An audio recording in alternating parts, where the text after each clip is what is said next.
কয়েকটা কথা বলেছিল মনে আছে? আমার নওশাদ সিদ্দিক ভাইয়ের বার্তা আপনাদের কাছে পৌঁছেছিলাম যে অন্যায়ের বিরুদ্ধে সত্যের পক্ষে দাঁড়িয়ে লড়াই করবে। এই শাসক দলের চটিচাটা নেতারা যদি আপনাদের উপর অত্যাচার করে, দুর্নীতিগ্রস্ত পুলিশ প্রশাসন যদি মিথ্যাভাবে তুলে নিয়ে যায়, আমি দায়িত্ব নিয়ে বলছি ফুলের মালা পরিয়ে বাড়ি পাঠাবো। বলেছিলাম, প্রমাণ কালকে পেয়েছেন। এদের পিছনে নওশাদ সিদ্দিকী আছে, কোন মায়ের লাল জমাতে পারবে না। আর যার কথা শুনে আমার ভাইটাকে মেরেছিল একটা নেতা দেওলটি, তার বিষয়ে খবর নিলাম। তাকে অনেক সময় আপনার বিধায়ক ঘরের ভিতরে ঢুকিয়ে খেলা। মমতা ব্যানার্জি আমার নেতা নওশাদ সিদ্দিকীর বাড়িতে চাচা জানদের পায়ের তলায় গিয়ে বসে থাকতো। বলে দাও বাবা একবার, বলছিলেন না এই বাগনান আমাদের লাগবে, দিতে পারবেন তো? আপনার বিধায়কের একটা মুখের ভাষা শুনলাম, ভাষা পুরো ক্রিমিনালের মতো ভাষা। জনপ্রতিনিধির ভাষা এটা হয়? জনপ্রতিনিধির ভাষা যদি শুনতে চান আজকে এখানে শুনবেন। আসছে নওশাদকে মাটিতে পুঁতে দিন, এই ধরনের ভাষা বলে আমরা চোখে তো দেখলাম চন্দ্রপুরটাকে মুসলমান সংখ্যালঘুদেরকে লাগিয়ে দিয়ে পুরো গ্রামটাকে শেষ করে দেয়নি। আমার পুরাতন দিনের সহকর্মী বক্তব্য দিচ্ছিলেন নাসির দা, তখন একদম আমি অল্প বয়স, তখন থেকে ভাইজানের সঙ্গে আছি। নাসির দা আছেন আমার সহকর্মী, ঠিক আছে, অসুবিধা নেই। বক্তব্য নওশাদ ভাইদের মুখ থেকে শুনবেন। আচ্ছা, এর আগে আমি কয়েকবার বাগনান কি হারলেন থেকে শুরু করে অনেক জায়গায় এসেছিলাম। তো কয়েকটা কথা বলেছিল মনে আছে? আমার নওশাদ সিদ্দিক ভাইয়ের বার্তা আপনাদের কাছে পৌঁছেছিলাম যে অন্যায়ের বিরুদ্ধে সত্যের পক্ষে দাঁড়িয়ে লড়াই করবে। এই শাসক দলের চটিচাটা নেতারা যদি আপনাদের উপর অত্যাচার করে, দুর্নীতিগ্রস্ত পুলিশ প্রশাসন যদি মিথ্যাভাবে তুলে নিয়ে যায়, আমি দায়িত্ব নিয়ে বলছি ফুলের মালা পরিয়ে বাড়ি পাঠাবো। বলেছিলাম, প্রমাণ কালকে পেয়েছেন। আইএসএম মিথ্যা কথা বলে না।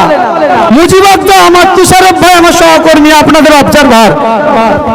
আমার শরীফুল ভাই কোথায় গেলেন? এখানে ছিলেন, শরীফুল ভাই আছে, কাছাড়ি ভাই শরীফুল ভাই আছে, লাকিদা আছে, আপনাদের পাশে ছিল তো?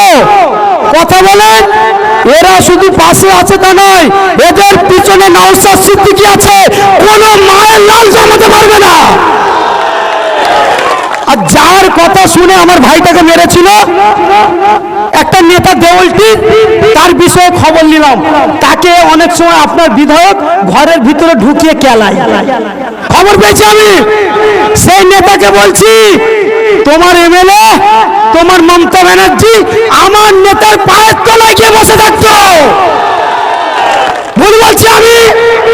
তোর মমতা ব্যানার্জি আমার নেতা নওশাদ সিদ্দিকীর বাড়িতে চাচা জানদের পায়ের তলায় গিয়ে বসে থাকতো। বলে দাও বাবা একবার, বলছি তোমার নেতাদের বসার যোগ্যতা আমার নেতার পায়ের কাছে। ঠিক বলছি তো? এখনো পর্যন্ত অনেক বিধায়ক, অনেক এমএলএ আমার চাচা জানের বাড়ির কাছে গিয়ে নিচে বসে থাকে। বাবা চাচা জান, হুজুর একবার বলে দিন। বলে না? বলেনি? আমরা সেই নওশাদ সিদ্দিকীর অনুসারী। আমি জানি, আমি অনেক আগে বলেছি, বক্তব্য দেবো না, ভাইজান চলে আসবেন এক্ষুনি। অনেক আগেই বলেছিলাম, ঘাবড়াবেন না, এই বাগনান আমাদের লাগবে, দিতে পারবেন তো? তিলক তোমার বিচার পাইয়ে দেওয়ার জন্য এই আরএসএস এর কর্মকাণ্ড যারা চালাচ্ছে, তৃণমূলের ব্যানার লাগিয়ে এমএলএ ছোট্ট ছাওয়া তলে থেকে যারা গতকালকে যারা মেরেছে, এর নামে তৃণমূলের ব্যানার, রাতে আইএসএফ এর ছেলেদেরকে যারা রাতে মেরেছে, দিনে তৃণমূলের ব্যানার নিয়ে ঘুরে, রাতে এরা আরএসএস এর কর্মকাণ্ড করে বেড়ায়। ভুল বলছি আমি? আপনার বাগনানে বিজেপি নেই? আছে, সবাই তো আছে। কদিন আগে আপনার বিধায়কের একটা মুখের ভাষা শুনলাম, ভাষা পুরো ক্রিমিনালের মতো ভাষা। জনপ্রতিনিধির ভাষা এটা হয়? জনপ্রতিনিধির ভাষা যদি শুনতে চান আজকে এখানে শুনবেন। আসছে নওশাদ সিদ্দিকী, কি ভাষা? এদিকে বলছে বিজেপিকে মাটিতে পুঁতে দিন, এই ধরনের ভাষা বলে আমরা চোখে তো দেখলাম চন্দ্রপুরটাকে মুসলমান মুসলমান সংখ্যালঘুদেরকে লাগিয়ে দিয়ে পুরো গ্রামটাকে শেষ করে দেয়নি? কোনদিন দেখেছেন আপনার বিধায়ক মারপিট করতে গেছে? বলুন, যায়নি। মারপিট করবেন কারা? আপনারা। জেল খাটবেন আপনারা। দেখবেন বিধায়ক এবং নেতাদের ছেলেরা কলকাতায় পড়াশোনা করবে, কোটি কোটি টাকা কামাবে, ব্যবসা করবে, আর আপনারা উলুবেড়িয়া কোর্ট আর বাগনার কোর্ট দৌড়াদৌড়ি করবেন? এটা হবে না। আর যে সকল জনপ্রতিনিধি এই সংবিধান বিরোধী কথা বলবে, দেশ বিরোধী কথা বলবে, যাদের মুখের ভাষা ফুটে দেবো, দাঁড়িয়ে থেকে ঘর ভেঙে দেবো, এদের পাশে আপনারা থাকবেন না। যখন ঘর ভাঙবে আপনাদেরকে সঙ্গে নিয়ে আপনাদেরকে মিথ্যা কেস দেবে। আপনার বয়স্ক বাবা, স্ত্রী, পরিবার উলুবেড়িয়া কোর্ট আর হাওড়ার কোর্ট দৌড়াদৌড়ি করবে, তখন এদেরকে পাশে পাবেন না। তবে অন্যায়ের বিরুদ্ধে সত্যের পক্ষে থেকে যদি লড়াই করেন, নিশ্চিত আপনারা মনে রাখবেন গতকালকে যেভাবে আমাদের মুজিবাদ্দা থেকে শুরু করে আপনাদের পাশে ছিল, আগামী দিনেও সত্যকে প্রতিষ্ঠিত করার জন্য, মানুষকে বিচার পাইয়ে দেওয়ার জন্য, আনিসকারকে বিচার পাইয়ে দেওয়ার জন্য, তিলোত্তমা বোন এখন কেন বিচার পেল না তার বিচার পাইয়ে দেওয়ার জন্য আইএসএফের পাশে আসুন। পাশে থাকার জন্য যদি দেখা যায় মিথ্যাভাবে কেস দেয়, আইনি মারফত আমরা গণতন্ত্র পদ্ধতিতে লড়াই করে আপনাদের পাশে আমরা গিয়ে থাকবো, এটুকু বলতে পারি। সর্বশেষ কথা, নওশাদ ভাইজন ঢুকে যাবেন, তারপর লক্ষ্মীদা বলবে, ভাইজান এসে মাইক ধরে নেবেন। আমি একটা কথা আপনাদেরকে বোঝাই, এখানে যে সকল ভাইরা তৃণমূল করছেন করুন, কোনো অসুবিধা নেই। এর আগে তো আমরা অনেকবার বলেছি রাজনীতি আপনার ব্যাপার, কোনো সমস্যা নেই। কিন্তু আমি জানতে চাই যে সকল ভাইরা তৃণমূল করছেন করুন, আর যারা আইএসএফ এর ছেলেদেরকে ধমকাতে চাচ্ছেন, আমি তাদেরকে আবার একবার বলছি, খবরদার, অশান্তি করবেন না। বিপদে পড়ে গেলে আপনি পাশে কাউকে পাবেন না, বারবার বলছি। আর যারা নিজেদেরকে তৃণমূল বলে দাবি করেন করুন, আপনার বিধায়ককে কালকে ভদ্র ভাষায় জানতে চাইবেন, ভদ্র ভাষায় আপনি জানতে চাইবেন যে বিধায়ক সাহেব গুজরাটে, উত্তরপ্রদেশে আমার পশ্চিমবাংলা থেকে শ্রমিক কাজ করতে যায়, বাপ মার স্ত্রী পরিবারের মুখে একটু আহার তুলে দেওয়ার জন্য তাদেরকে মেরে তাড়িয়ে দিচ্ছে, বাঙালিদেরকে অত্যাচার করছে, কয়েকজনকে লাশ করে পাঠিয়েছে। তোমার দিদি আটকাতে পেরেছে? বলুন, পেরেছে? মমতা ব্যানার্জি তো বলেছিলেন পশ্চিমবাংলার মানুষকে বিজেপির হাত থেকে বাঁচিয়ে নেব। দিদি বাঁচাতে পেরেছে? কথা বলুন, বাঁচাতে পারেনি। বিধায়ক সাহেবের থেকে জানতে চাইবেন আপনার মুখে কোনো কথা নেই কেন? যদিও আপনি কথা বলেছেন, এই ধরনের ভাষা, দাঙ্গা লাগানোর ভাষা, এই ভাষা তো আমরা আরএসএস এর মুখ থেকে শুনি, বিজেপির নেতাদের মুখ থেকে শুনি। এ থেকে কি প্রমাণ হচ্ছে? এরা লেভাসটা রেখেছে মানুষের ভোট নিবার জন্য, সংখ্যালঘু মুসলমান, দলিত, আদিবাসীদের ভোটটা নিবার জন্য সামনে লাগিয়ে রেখেছে তৃণমূল। ভেতরে সব আরএসএস এর কর্মকাণ্ডগুলো এরাই চালাচ্ছে, এটা তার প্রমাণ। ঠিক বললাম তো? 2 নম্বর প্রশ্ন বিধায়ক থেকে জানতে চাইবেন, বাগনানের মানুষকে আমি প্রশ্ন করছি, যেহেতু বাগনানের সভা, ভদ্র ভাষায় জানতে চাইবেন, কোন রকম নোংরা কথা বলবেন না, এই শিক্ষা নওশাদ সিদ্দিকী দেননি। আপনি জানতে চাইবেন বিধায়ক সাহেব, আপনাকে আমরা বাগনানের মানুষ ভোট দিলাম, আপনার দিদিকে ভোট দিয়ে জেতালাম, পশ্চিম বাংলার 40% মুসলিম সমাজ, আদিবাসী সমাজ, হিন্দু সমাজ ভোট দিয়ে জেতালাম। আমরা পশ্চিমবাংলায় কি দেখলাম? বিজেপির একটা এমএলএ অর্জুন সিং, উনি সংখ্যালঘুদের কোরআনের উপরে একটা বাজে কথা বললো, কোরআনে নাকি ধর্ষণ করা ভালো কাজ, এটা বলেছে, শুনেছেন? তারপরেও অসীম সরকার সংবিধান বিরোধী কথা বলেছে, কারণ যে যার ধর্ম পালন করবে। অসীম সরকার বিজেপির নেতা যে ভাষায় আক্রমণ করলো, সেই অসীম সরকারের নামে 700-র উপরে 800 খানা মামলা হয়েছে কম বেশি। সেই অসীম সরকারকে এই মমতা ব্যানার্জির প্রশাসন, মমতা ব্যানার্জির সরকার বদনাম ধরে জেলের মধ্যে কেন ভরছে না, এই প্রশ্নটা আপনাদেরকে করতে হবে।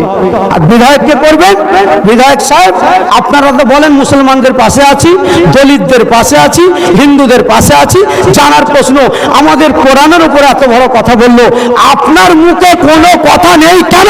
এই প্রশ্ন বিধায়ককে করার দরকার আছে না নাই? বলুন, এই প্রশ্নটা করবেন। আজকে আমাদের বাঙালি ছেলেরা বাইরে থেকে মার খেয়ে আসছে, আপনাদের মুখে কথা নেই কেন? আপনারা ভদ্র ভাষা জানতে চাইবেন, আর এদের কথা শুনে মারপিট করবেন না। যে সকল ভাইরা মারপিট করছেন, মারামারি একেবারে করবেন না। যাকে ভালো রাখে ভালো লাগে ভোটটা দেবেন। তবে নওশাদ সিদ্দিকীকে যদি ভোট দেন, আইএসএফকে যদি ভোট দেন, আমাদের নওশাদ ভাইজানের পাশে যদি থাকেন, এতটুকু কথা বলি, আপনারা অন্যায়ভাবে যেখানে আপনাদের অত্যাচার হবে সর্বসময় নওশাদ সিদ্দিকী আপনাদের পাশে থাকবে, এটুকু বলতে পারি। সর্বশেষ কথা, এসআইআর নিয়ে নওশাদ ভাইজান বলবেন, আপনারা কেউ ঘাবড়াবেন না। যে মমতা ব্যানার্জি আপনাদের বিধায়ক রাজাবাবু, গোটা রাজ্যের তৃণমূলের নেতারা বলেছিল এসআইআর হতে দেব না, এসআইআর হতে দেব না, আমরা বাঁচিয়ে নেব। তারপরে মমতা ব্যানার্জি বলেছে যে এসআইআর হচ্ছে হোক, একজনের নাম কাটা যাবে না, যদি অন্যায়ভাবে কাটে তোমাদের পাশে আমি আছি। তোমার এমএলএ বলেছে, বলুন বলুন, বলেছে মমতা ব্যানার্জি বলেছে? বলেনি। একজন বলেছে, কে বলেছে বলুন? ভাইজান। কে বলেছে? জোরে বলুন, ভাইজান। আরে ভয় পাচ্ছেন, কে বলেছে? কে বলেছে? কে বলেছে? আমাদের ভাইজান, বাংলার লাঞ্ছিত বঞ্চিত মানুষের ভাইজান, তিনি বলেছেন হিন্দু হোক, মুসলিম হোক, দলিত হোক, আদিবাসী হোক, যার উপরে অন্যায়ভাবে অত্যাচার হবে তাদের পাশে গিয়ে আমরা লড়াই করব, এবং অন্যায়ভাবে নির্বাচন কমিশন যদি বৈধ ভোটারের নামটা বাদ দিতে যায়, তাদের কাগজপত্র আমাদের কাছে পৌঁছে দেবেন, তার পাশে থেকে আমরা আইনি লড়াই করব, তার জন্য সুপ্রিম কোর্ট পর্যন্ত আমরা যাব। এটা আমাদের ভাইজান বলেছে, তাই ঘাবড়াবেন না। নওশাদ ভাইজান এখনই ঢুকে যাবেন। এখন এটুকু কথা বলে আপনাদের সকলকে বুক ভরা ভালোবাসা, ঐক্য হওয়ার জন্য আমি ডাক দিলাম। ঐক্যবদ্ধ থাকবেন। সর্বপ্রথমেই যেটা বলেছি, সর্বশেষেও যেটা বলছি, অন্যায় যেখানে হচ্ছে রুখে দাঁড়ান, নিজেরা অন্যায় করবেন না। আপনাদের উপর যদি কেউ অন্যায় করে, দায়িত্ব নিয়ে বলছি আপনাদের পাশে দাঁড়াবো। অন্যায়ভাবে যদি এই দুর্নীতিগ্রস্ত পুলিশদের সহযোগিতা নিয়ে আপনাদেরকে মিথ্যা কেস দেয়, দায়িত্ব নিয়ে বলছি জেলে যাবেন, আধার কার্ডটা আমাদের মুজিবাদের কাছে পৌঁছে দেবেন, সাবিদা নাসিরদার কাছে পৌঁছে দেবেন। দায়িত্ব নিয়ে বলছি জেল থেকে জামিন করিয়ে ফুলের মালা দিয়ে বাড়ি পৌঁছে দেব। আবার বলছি, শীতকালে আইনের প্যাঁচে পড়ে গিয়ে যদি দেখা যায় একটা দুদিন জেলে থাকতে হয়, জেলের মধ্যে মোটা কম্বল আমাদের শরীফুলদা আর আমাদের মুজিবাদা পৌঁছে দেবে। হাল ছাড়লে হবে না। এবার একটা কথা বলি, শেষ কথা যেটা, আপনারা নিজেরা আইনকে হাতে তুলে নেবেন না।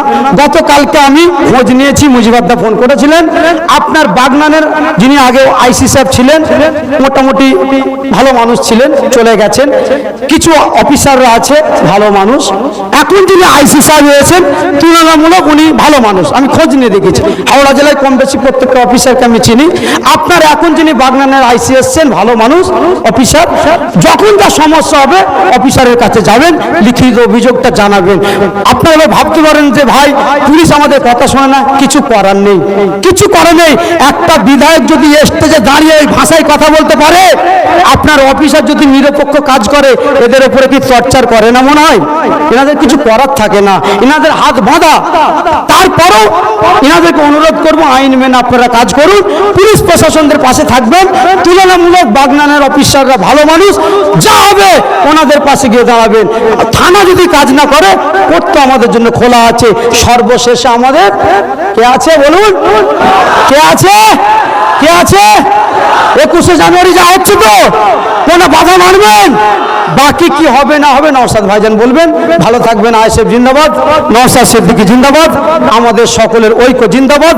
বাগনানের সকল যুবক, হিন্দু মুসলিম দলিত আদিবাসী সকলের ঐক্য জিন্দাবাদ। লড়াই করতে হবে আনিসের জন্য, লড়াই করতে হবে তামান্নার জন্য, লড়াই করতে হবে আমার তিলোত্তমা বোনের জন্য।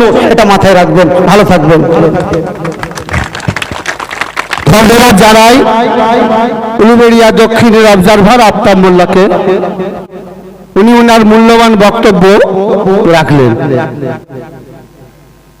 আজ বাগনানের বুকে অধিকার সমাবেশ